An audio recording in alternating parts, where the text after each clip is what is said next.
Bonjour, soyez les bienvenus dans le premier épisode d'une série que j'aimerais consacrer au livre intitulé Connexion de Sylvie Detiola et Claude Charles Fournier, consacré à l'étude sur les contacts avec l'invisible.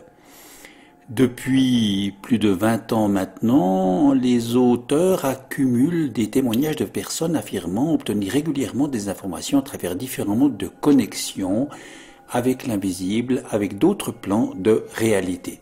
Mais qu'en est-il vraiment ? Eh bien, leur recherche s'est déroulée sur plus de 2 ans.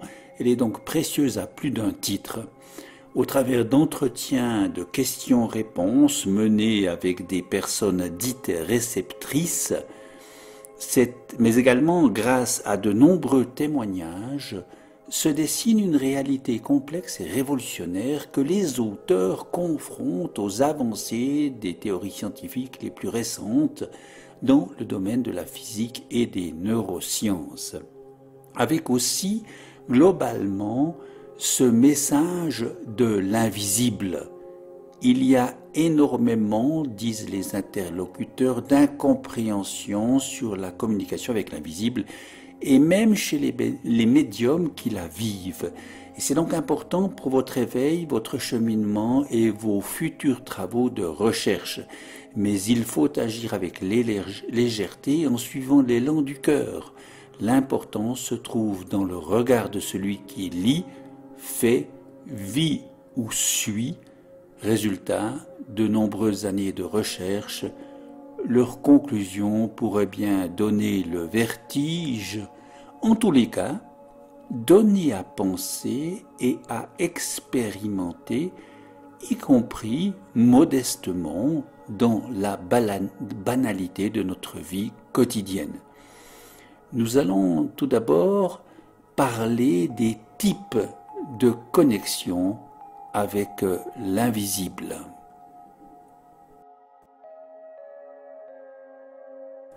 Parmi les principaux types de connexion avec l'invisible, il faut mentionner tout d'abord les phénomènes sensoriels. L'information est captée par le corps. Cela concerne l'intuition, la télépathie, la clairvoyance, la clairaudience, la clairsentience et la claircognition, et cela va concerner l'audition, la vision, le goût et le toucher.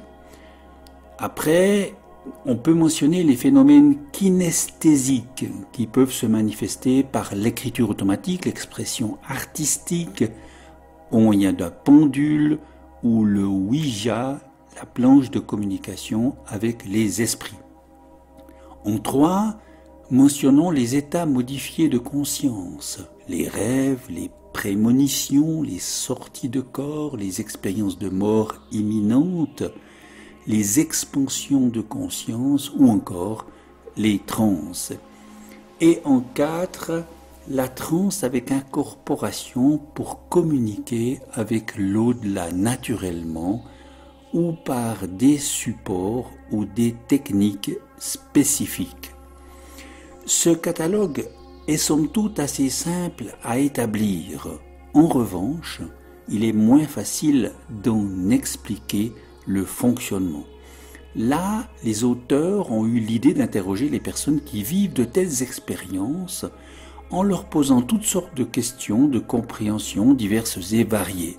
Allait-il s'en dégager une cohérence, des lignes directrices ?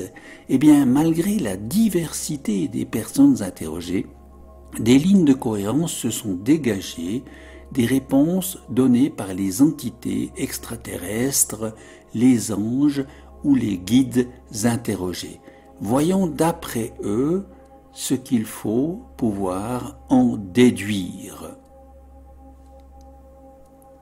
Eh bien, d'après les entités, les états modifiés de conscience, il faut les concevoir comme un changement de réalité, qui signifie un changement d'espace-temps correspondant à une fréquence spécifique de la conscience, un continuum plutôt parmi toutes les fréquences possibles et disponibles.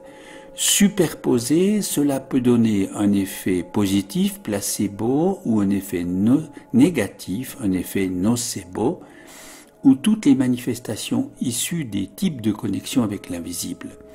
Tout provient en fait d'une même source, de la source impersonnelle et éternelle. Et d'après les entités interrogées, tout est intriqué, tout est déjà là, et la liberté serait dans l'état d'être principalement. La connexion ultime signifierait une expansion dans le tout. Il faudrait de même comprendre l'amour comme une entrée en résonance avec la vibration originelle par le chakra du cœur qui procure la joie et la plénitude, la possibilité de vivre simultanément la dualité et l'unité.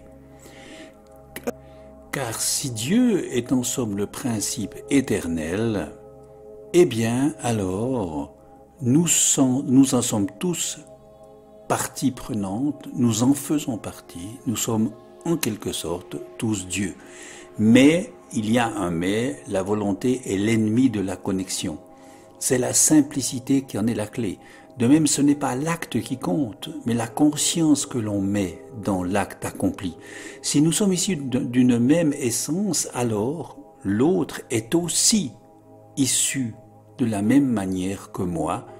Nous sommes donc tous interconnectés. Nous nous infligeons tout le temps, alors que tout pourrait être un acte créateur qui manifeste notre essence. Cela veut dire aussi qu'il faut se tourner vers l'intérieur, sortir des croyances toutes faites pour entrer dans le vécu. Faut-il mourir à soi-même pour réaliser que le je n'existe pas? Eh bien, il faut en tous les cas, d'après les entités, faire place au soi supérieur, à cette conscience, se connecter à elle sans arrière-pensée ni volonté de maîtrise ou de puissance évidemment, se vivre dans notre singularité et pourtant dans l'unité avec le tout, y goûter la joie, la plénitude, en recevoir des intuitions, des inspirations, des prémonitions, vivre des coïncidences, des heureux hasards ou des synchronicités étonnantes, un peu comme si nos rêves devenaient réalité ou si nos attentes étaient pleinement comblées. Ou vivre aussi, bien sûr, les phénomènes plus étonnants que nous avons mentionnés dans le type de connexion. Mais les personnes réceptrices interrogées vont clairement affirmer « Il n'y aura pas de Messie. Nul ne sauvera l'humanité de ses travers ou de ses excès, nous diront les entités questionnées, car c'est à nous de le faire. Il est donc l'heure de retrouver notre propre connexion, l'heure de bien mieux nous orienter vers un futur suffisamment bon pour toutes et pour tous. » Nous verrons dans le prochain podcast comment comprendre l'énergie primordiale, la source, le divin ou encore la conscience universelle.